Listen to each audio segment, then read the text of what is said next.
The Dawnbringer Chronicles.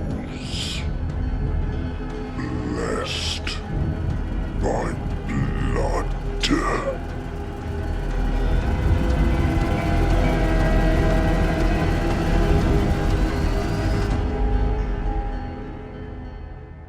Lakshar Bloodspeaker had lived lifetimes. He had stacked skulls by the thousand, from the sun-bleached remains of cultists to the biggest monster bones. He had seen demons tear the seams of reality to wash the lands in rivers of blood. Visions of catastrophic violence had been visited upon him almost every day of his existence. Yet still, today was different. Arterial spray fountained from the desecrated Troggoth corpse Corgus Cull held aloft. The boiling liquid evaporated the instant it hit the air, surrounding the cornate champion in a miasmic halo of gore. As Lakshar watched the ichor of fresh dead drift over the raging battle, Orb Infernia pulsed with red light overhead, as if in response. It had called to Cull like a lure to an alapex, and if any Reaver had harboured private doubts to their leader's resolve, they had been silenced by the sea of warring fire-slayers and the Troggoths they had found under its fell light. All around Lakshar, the warriors of the Gore-Tide raised their hands to the skies and let the fog paint their skin until there were scarcely more than pale teeth and gleaming eyes in the red mist. Cull did not even stop to drink it in.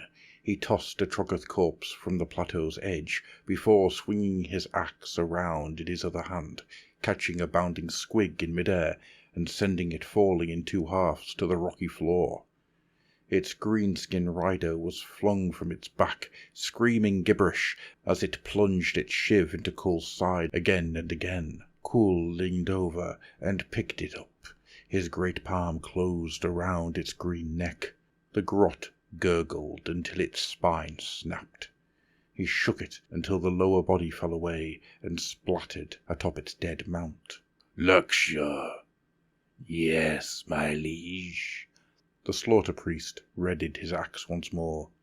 Not a single one escapes alive, Cull said, gesturing over the plateau. Below, the ruins of Hestel Magmahold still burned between the craggy crags of the adamantine chain. Grinding waves of rock-skinned creatures hurled boulders through the shattered hold from which the broken Dwarden still crawled. As his warriors cleaned up the remaining troglodytes around him, Cull pried his thumb under the skin of the dead grot's head. From the foulest horror to the smallest grovelling imp, he continued as he peeled the skull from its flesh shell, the Lord of Blood shall receive. It matters not where or how. Cull did not shout, yet his voice resonated in Lakshar's very mind, as if the blood god echoed his every word.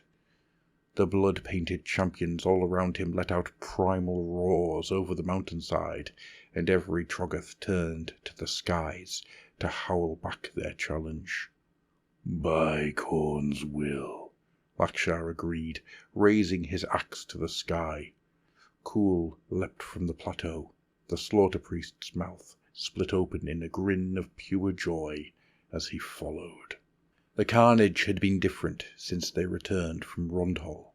The sound of blades biting into flesh gave rise to a wet melody. Every pyramid they raised was placed with bloody reverence. Even one as blessed as Lakshar, with molten brass in his veins and the will of Khorne on his lips, could not fully explain it. Perhaps it was as simple as the approving snarl on Cull's face as he bisected each opponent, no matter how big or small. A scrambling advance from behind Lakshar broke through the chants of battle. He swung around on instinct to smash his axe into the chest of an oncoming Dwarden. The flame-bearded warrior bellowed with pain, but managed to sink his war-pick into Lakshar's shoulder all the same. The agony of the injury flared to an impossible heat as steam erupted from the wound, melting the metal into Lakshar's body. The slaughter priest did not realize he was screaming until it was already dissolving into wild laughter. The fire slayer yanked at his war-pick, but his skin too was stuck fast to the weapon, sealed by Khorne's will with a seam of his own superheated blood. Lakshar continued to laugh as he cleaved his opponent with his axe. He wrenched the melted pick from himself and tossed it to the floor. The gash in his shoulder instantly healed over with fresh skin, as deep and red as the blood god's own realm. Our Lord of Skulls. The prayers fell from Lakshar's lips as he charged the rest of the fire slayers. Master-forged steel flashed in the red light as the Duardin raised their weapons to meet his assault. Father of the All-Slaughter, do you see us? At the centre of the battle, Corgus Cool was locked in combat with a hulking Dankhold Trogboss. The Troggoth's hammer was essentially a menhir, lashed to a tree trunk. Yet Cool did not even take a step back as he deflected the blow with his axe. The moss-carpeted behemoth roared in primal displeasure, kicking out at the champion with one huge foot to send him hurtling into the rock.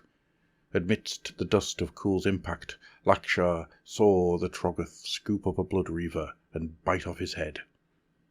The blood flowed down its chin to pool between the cracks of its stone hide. Lakshar felt a wet thump. Dimly he registered his offhand drop to the floor, leaving a bloody stump in its place. He brought his axe around to behead the fire slayer that had so offended him. We offer our blood, he screamed out. We offer theirs. The dust cleared. Corgus Cool stood in the crater of his own impact. His skin, his armour, and his weapons were dyed crimson. The Troggoth's eyes bulged with renewed interest. It threw the headless corpse of Cool's chosen down and gurgled a fresh challenge. Do you see us? Cool demanded. The shout pulled straight from every fibre of his body as he charged at the Troggoth once more. The air was so thick with iron mist that it caked Lakshar's throat and nose. Aish's light faded behind a circle of darkness. The rusted sky pulsed with a scarlet glow, as if adopting a heartbeat all of its own. As Cool's axe carved a path down the Troggoth's body, Orb Infernia above erupted with bloody rain. There was a wet rip as the fabric of reality undid itself in the wake of Cool's blade. Spindly red limbs began to crawl out of the dying, steaming creature. Blood letters clambered from the wound in reality to bathe in the crimson rainfall. For a moment, as Lakshar looked upon his master, he could see red. Blood wings spread from Cool's shoulders, a tail edged with 1,000 knives lashed from behind him. Eyes as dark and gleaming as fresh slit veins. Then he blinked, and Cool was mortal once more, ordering his warriors ever forward. Lakshar bent to collect his hammer. From the stump of his pale wrist now stretched a clawed, red-skinned hand. He straightened to his full height, hefting his weapon once more. There were still more battles to be fought.